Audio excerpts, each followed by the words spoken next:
अस्सलाम वालेकुम guys, welcome back to my channel. कैसे हैं आप सब? And I hope you all guys are doing good. तो अब जो है मेरा ऑफ़िस हो गया एंड अल्हम्दुलिल्लाह आज जो है मेरा ऑफ़िस 5 को ही हो गया। यूजुअली 6:30 को हो जाता है, बट आज मेरा अर्ली लॉग आउट था 1 आवर बिफ़ोर। और ऑफ़िस होने के बाद सीधा मैं जो है नमाज़ पढ़ ली एंड घर पे भी ना बहुत सारे काम जो है मैं पेंडिंग रखी थी, ये सोच के कि आज ऑफ़िस के बाद मैं कर लूँगी, क्योंकि नेक्स्ट 2 डेज़ जो है मेरा वीक ऑफ होता है, सैटरडे एंड संडे। तो फिर अगर आज काम लेट भी हो गया तो कोई प्रॉब्लम नहीं होगा, इसीलिए तो बस आज लाइक द फ्राइडे यूजुअली मैं कैसे स्पेंड करती हूँ, मेरे क्या क्या काम होते हैं, वो आप लोगों से शेयर करूँगी। और साथ में एक बहुत ही अच्छी स्टोरी जो है आप लोगों से शेयर करूँगी। तो ये जो स्टोरी है ना, वो सुनने के बाद मुझे तो लिटरली गूज़बम्प्स आए थे एंड बस यही चीज़ मैं आप लोगों से भी शेयर करना चाह रही थी। यहाँ पे ना मेरी बेटी सो गई ऑफ़िस के बाद, लाइक अराउंड 4-4:30 को वो सो गई थी। तो उसके उठने से पहले मुझे अपने घर के काम सारे करने हैं। तो सोचिए आप लोगों से बात करते करते मेरे काम जो है आसानी से हो जाएंगे। तो जो स्टोरी के बारे में मैं आपसे बात कर रही हूँ ना, वो स्टोरी जो है आप एंड तक ज़रूर देखें। ये स्टोरी शेयर करने का एक रीज़न ये भी है ना कि मुझे ऐसे लगा कि सबके साथ ये स्टोरी शेयर करूँगी तो जिस किसी न किसी एक इंसान का भी अगर फ़ायदा हो जाए ना, तो मैं बहुत खुश होंगी। और ये कहानी ना मैंने एक्चुअली एक इस्लामिक चैनल पे सुनी थी, वन इस्लाम प्रोटेक्शन कुछ था उस चैनल का नाम। एंड ये जो है वो रियल स्टोरी है और बस इसलिए आप इसको एंड तक ज़रूर देखें। तो ये जो कहानी है ना, वो इजिप्ट की एक फ़ैमिली की है और उनके फ़ैमिली में ना एक औरत की डेथ होती है। तो वो लोग जो गुस्ल देते हैं ना, उनको कॉल करते हैं ताकि वो लोग आकर इस औरत को जो है गुस्ल दें। तो जो गुस्ल देने वाले जो औरत होती है, वो बोलती है कि उसके साथ वो अपने एक दो दोस्तों को भी ला लेगी ताकि उसका मदद हो जाए। एंड ज़ाहिर सी बात है, जो गुस्ल जब देते हैं तो एक दोनों तीनों की तो होना ज़रूरी होता है, इसलिए ताकि वो लोग आसानी से उस डेड बॉडी को जो है गुस्ल दे सकें। तो जब ये गुस्ल देने वाली तीनों औरतें थे, जब वो इस फैमिली के पास आए और उस डेड बॉडी के पास गए, तो देखा कि उस डेड बॉडी के ऊपर ना ब्लैंकेट ओढ़ कर था। तो उन लोगों ने ना उस ब्लैंकेट को हटाया। तो ये जो 3 औरतें हैं ना, वो बहुत ज़्यादा शॉक्ड थी और उन्होंने ऐसा कुछ देखा कि उन लोगों ने अपने इतने सालों के एक्सपीरियंस में नहीं देखा था। तो वो ये था कि जो औरत मर गई थी ना, उस औरत का जो ज़बान था वो पूरी तरह से बाहर निकल के आया था। एंड सिर्फ tip tip of the tongue नहीं गाइस, कंप्लीटली बाहर था उसका ज़बान। और पहली बार ऐसी बॉडी देखी थी उन्होंने कि तीनों औरतें जो है वो डर गई और काफ़ी शौक में थी, लेकिन फिर भी हिम्मत करके उन्होंने अल्लाह को याद किया और गुस्ल देना शुरू किया।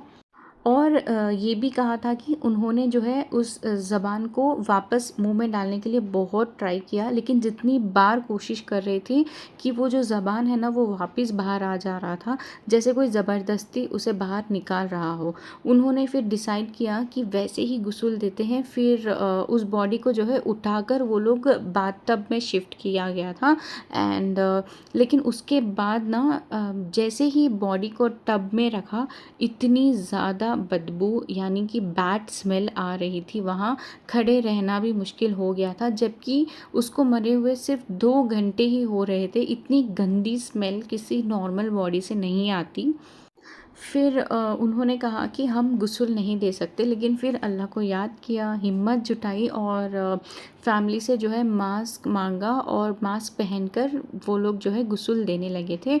और जब कफ़न पहनाया गया ना, तभी भी उस औरत का जो ज़बान है वो बाहर ही था।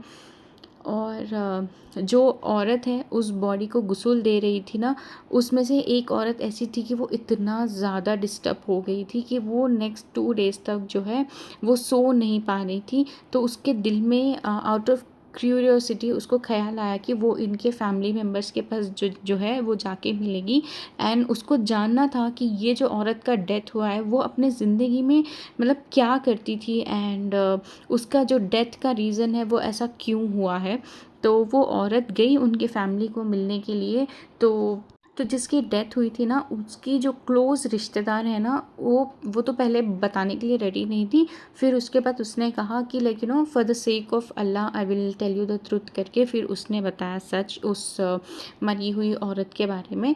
और वो कह रही थी कि वो जो लेडी थी ना, वो हर दिन दूसरों की बुराई करती थी, रोज़ किसी न किसी औरत के पीठ पीछे उसकी बुराई करती थी, गीबत करती थी और झूठ बोलती थी एंड चुगली भी करती थी। और ऐसे बातें करते हुए उसको ना बहुत मज़ा आता था और दो लोगों के बीच ना वो झगड़ा भी लगाती थी। एंड उस झगड़े को देखकर वो ज़्यादा खुश हो जाती थी।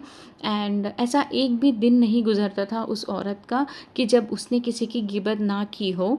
अब तो आप लोगों को समझ में आ गया ना गाइस कि उसकी डेथ वैसे क्यों हुई थी। तो मैं ये सोचती हूँ कि जब जब कभी भी हम कोई बात कहते हैं ना, तो हमें सिर्फ वही बात करनी चाहिए जिससे आगे वाले का फ़ायदा हो।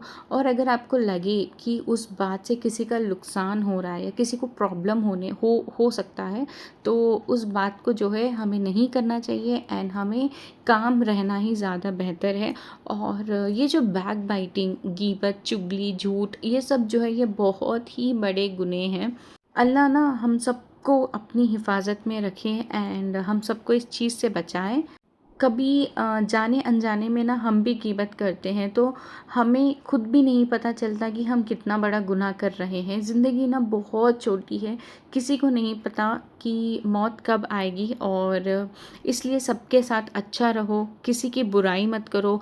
और अगर किसी से आप नाराज़ भी हो ना, तो प्लीज़ उसको माफ़ कर दो, क्योंकि अल्लाह जो है माफ़ करने वालों से मोहब्बत करता है। ज़िंदगी जो है बहुत छोटी है, इसे बहुत प्यार, सुकून और शुक्र के साथ जिया करो। और जेलस, गीबत, नफ़रत, इन सब चीज़ों से जितना हो सके उतना दूर रहो। और कोशिश करो कि आपकी वजह से किसी और इंसान को कभी भी तकलीफ़ ना हो। और जितनी हो सके एक दूसरे की मदद करो। और छोटी सी मुस्कुराहट जो है उससे भी किसी का दिन बन सकता है। तो बस मैं यही कहना चाहूँगी कि खुद भी खुश रहो और दूसरों के लिए भी खुशी का सबब बनो। बस इसी में असली ज़िंदगी का सुकून है।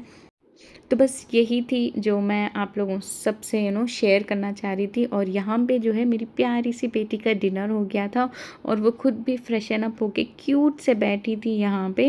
एंड अब जो है मैं अपना डिनर प्रिपेयर कर रही थी। तो मैं अपने डिनर में बना रही थी चिकन सैलड। तो चिकन जो है वो ऑलरेडी मैंने ग्रिल करके रख लिया था। तो ये कुछ वेजीज़ हैं जिसमें मैंने चिकन ऐड किया। एंड एक मज़ेदार बात बताऊँ, ये जो ड्रेसिंग है वो मैंने खुद घर पे प्रिपेयर किया है। अगर आपको इसकी रेसिपी चाहिए तो मुझे ज़रूर बताना। और अगर आप डाइट पे हैं या हेल्दी फूड खा रहे हैं एंड आपको ये बोरिंग सैलड्स पसंद नहीं है, तो आप लोग जो है इस ड्रेसिंग को ट्राई कर सकते हो। तो ये जो ड्रेसिंग है वैसे मैं खुद भी फ़र्स्ट टाइम बनाई थी एंड फर्स्ट टाइम इसको टेस्ट भी कर रही थी। इससे पहले ना मैं कभी-कभी अगर मेरे को मन नहीं करता था सैलड खाने का, तो मैं नॉर्मल जो शॉप से होते हैं ना सैलड ड्रेसिंग्स, वो ख़रीद के खाती थी। But then homemade is homemade and it was really very good, creamy and tasty, more than what I expected। तो इसका रेसिपी इंशाल्लाह मैं ज़रूर आप लोगों से शेयर करूँगी। तो अगर आपको ये चैनल अच्छा लगे या मेरा वीडियो अच्छा लगे तो please like, share and subscribe करना ना भूलें। एंड बस जहाँ भी हो खुश रहो, प्यार बांटो and take care, bye bye.